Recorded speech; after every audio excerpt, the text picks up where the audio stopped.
I was here with Chris Bozeka, the musician that I'm doing my project on. And Chris, first talk a little bit about what music means to you. Music is, it's, I honestly, that's a really hard question to answer. To me, it's the most important thing. It's a language that everybody understands. It's a way of expression. That's a really difficult question to answer, like I said. Just something that moves me, something that's very, very important to me and always has been. So when was it that growing up, we've obviously grown up together, but when was it that you realized that you wanted to make music your life? I think I'd have to say that it was probably my junior or senior year in high school. There was a specific event my junior year that really inspired me to want to do this for the rest of my life, and that was getting to perform in a master class with Lawrence Brownlee. He's a tenor that sings at the Metropolitan Opera and everywhere around the world, and he came to Akron, and I was chosen to represent the Akron Public Schools at the master class, and I was just inspired by the things he said to me, and even more inspired by what he said to me after, which was that there were several college students and there were several other high school students from other area high schools there, and he said to me that I had the most potential out of any of the people he heard that day to be a singer and to do this. And I think that having someone of his caliber say that to me really inspired me to want to look into this more, and really inspired me that I could do this as a lifetime job. And so looking back to high school, singing in choirs and stuff, or throughout the time that you've gone through high school and college, has there been one teacher that you just look at and say that's the teacher that's inspired you, as a teacher that's been one-on-one with you? I don't think I could say there's one teacher. I could pick maybe my 3 or 4 ones that have been the most inspiring to me, but I can't pick just one.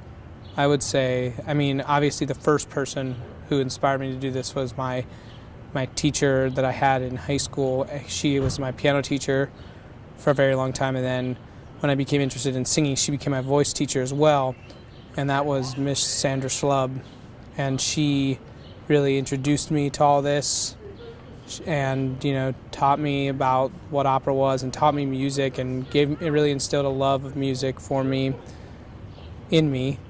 And then another person who was in high school who was really important to me was Mrs. Sally Schneider. She was our choir director at high school and at Firestone High School in Akron, and she really inspired me to make great music, to not settle for something that was subpar. And then that kind of continued into my undergrad, where my voice teacher, Lynn Roseberry, really taught me how to make this into an art. She taught me, expression. She taught me like a higher level of thinking with music.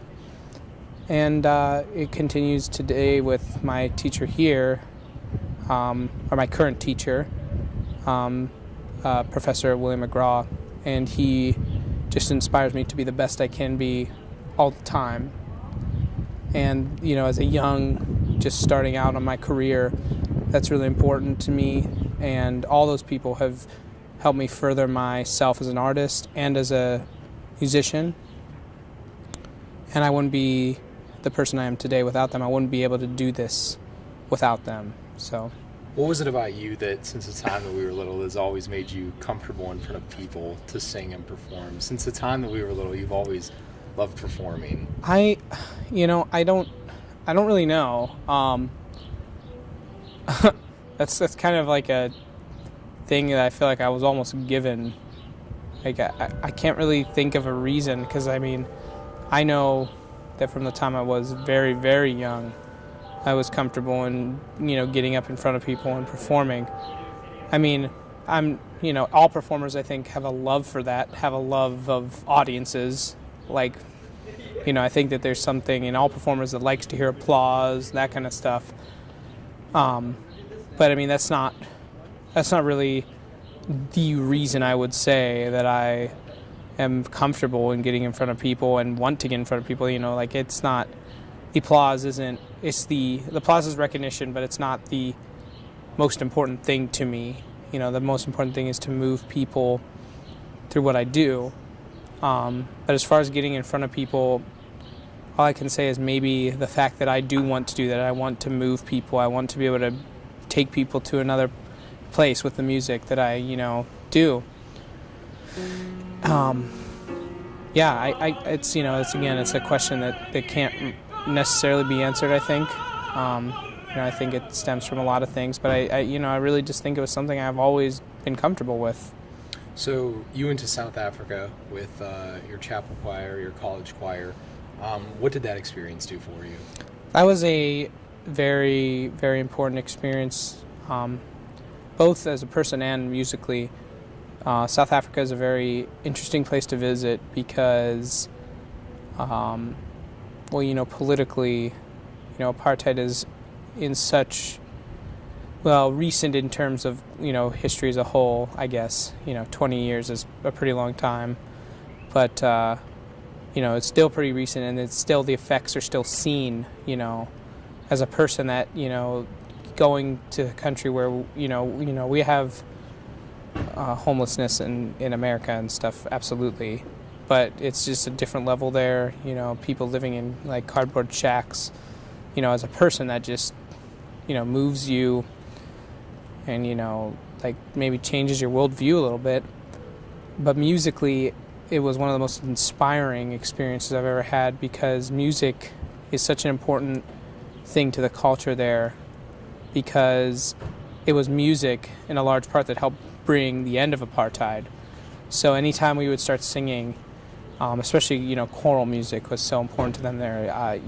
Anytime we started singing, we chose to sing a couple of their traditional songs, and they just were some of the best audiences. I mean, the reactions we got were unbelievable. Even they would join in with the songs that we would sing. And even the ones they didn't know, just, ruckus applause, and it was just one of the best experiences I've ever had.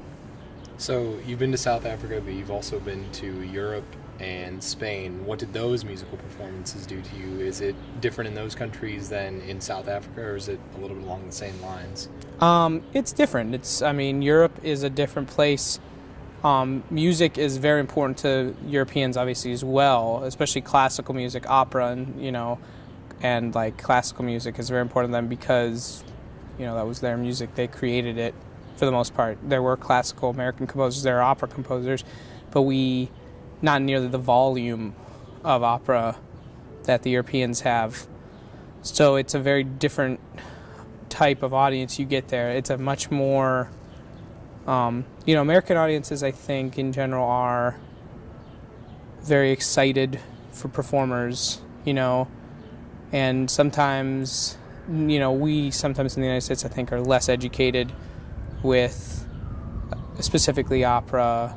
Like, people, it's not to say that Americans don't go to opera, but they do, but they maybe don't know about it as much about it because, American music is really jazz, and, and then that went into rock and roll, and now that goes into R&B and, pop. That's American music, So Germans and Spaniards and French and, Italians are much more connected with that classical music because that was their music. And so they're much more, I think, educated on it because it's their own music. And so to impress them takes a lot more. It takes a much more refined performance to impress a European audience than I think it would maybe sometimes to impress American audiences. I think it's also because as Americans we sometimes we recognize people more for just their talent alone than necessarily did they do this style correctly, did they do that right, did they do, and so I think you get better reactions in America, whereas in Germany and Spain, they want that oh, you have to sing it like this because this is the way that Verdi wrote it, or this is the way that Mozart wrote it, you know, like, and if you don't observe those things, then they won't give you that reaction sometimes. So it's a different level. It's, you know, it's still that appreciation that I experienced in South Africa, but it's a different way of expressing it. So last summer you went down to Virginia and you performed at Castleton. You got to work hand in hand with Maestro Lauren Mizell. And what did that experience, getting to meet Mizell and getting to perform and having a solo at something that's run by him, what did that mean for you to perform with somebody that famous? I mean, obviously it's something that's huge for me, especially right now. It's helped me, you know, get some work. It's, you know, helped further my career. As a, you know, in a personal level, it was a thrill and an honor to perform with somebody who, I mean, Lauren Mizell is, without a doubt, one of the greatest living conductors in the world today, if not the greatest living conductor. And, you know, to perform with somebody of his caliber and under his baton was a thrill. And, you know, it was just a really cool experience. You know, I think, like, Lauren Mizell, all the great people he's worked with, and to be among those people is just an honor. Yeah, so it was a thrill and it was an honor. That's the best way I can describe it. And it was a learning experience, absolutely, you know, because the knowledge he has about, I mean, you know, he started conducting when he was like 12 years old or something, I think. So the knowledge he has, you know, from 70 years of being a conductor is just unbelievable. And, you know, you always feel like you can, you know, you want to follow him, and you know you're going to have to follow him anyway because it's, you know, he's in charge, he's the maestro. But you always can trust him because he has that knowledge. And to see that and experience and be part of that, it was just a really awesome thing to experience at this young stage of my career. So just a few more questions. In a couple years, you'll be going to Munich, or is that sooner than that? It's next year. So you'll be going to Munich. How excited are you for that? Very excited. I mean, I'll be, you know, singing again under Lauren Mizell in Germany, which I'm sure with one of the best orchestras in Germany. So, I mean, you know, I'm ecstatic for that. So when you were in high school, I remember this, somebody handed you a CD of UC Bjorling and said that it reminded her, the person who handed it to you, of yourself. And I know that it might not be UC Bjorling, but which famous tenor or which famous performer do you get the most, I guess, inspired by? Actually, UC Bjorling is one of the tenors that I am the most inspired by. My personal favorite is Placido Domingo. I think he brings a level of, you know, clarity in that he sings the notes and the rhythms right, and they're great, and he sings them, you know, really fantastically. But he goes beyond that for me in that he brings, you know, his heart really to everything he does, and you really see the emotion, you know. One of my favorite things about, like, a favorite quote relating to Placido Domingo is Placido Domingo is famous for playing Otello in Verdi's opera of Otello, you know, and Othello is obviously a famous Shakespeare play, and Laurence Olivier, who is a famous Shakespearean actor, saw Placido in Otello in England. They were doing the performance, and Laurence Olivier said that Placido Domingo was better at being Otello than he was, which, you know, obviously Laurence Olivier was one of the greatest Shakespearean actors of the 20th century. So the fact that an actor of that caliber would say his acting was that good, on top of the fact that he could sing the way he could, it's just unbelievable to me, and that's something I strive for. I want to be, you know, somebody who their singing voice is fantastic, but that their acting is equally fantastic.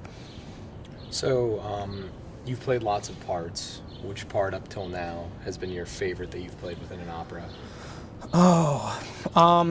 My favorite up till now. Probably, well, the part I had the most fun with was Ernesto, which is what I just did recently. Which I just did recently here at CCM. But I think one of my favorite roles that I got to play was when I got to play Cassio and Otello last summer at the Castleton Festival. I mean, that was Verdi's my favorite opera composer. So even though Cassio is a smaller role, to get to play that role was just really great, and I really enjoyed that time. But I would say it's my favorite up until now. I imagine that this summer that will change because I'm going to get to play Pinkerton and Madame Butterfly, and I'm sure that will become my favorite up until now. I already love the music, and I've been working on it hard, and I already love the music and the opera and everything. So I'm sure that will change, but for the time being, Cassio is my favorite. So in the future, you obviously have plans to probably reach the highest you can be, but when people, let's say 30 years from now, look and they see Chris Bozeka, what do you want them to know you as? Well, if they know me, that's assuming I'll reach those heights. I hope that they'll remember me as somebody. I think the most important thing would be somebody who not only had a beautiful singing voice, but somebody who moved the audiences that he performed for. Somebody who, when he was on stage, that it brought, it had made people have a reaction, and that's if I remembered for that would be, I think that would be all I could ask for.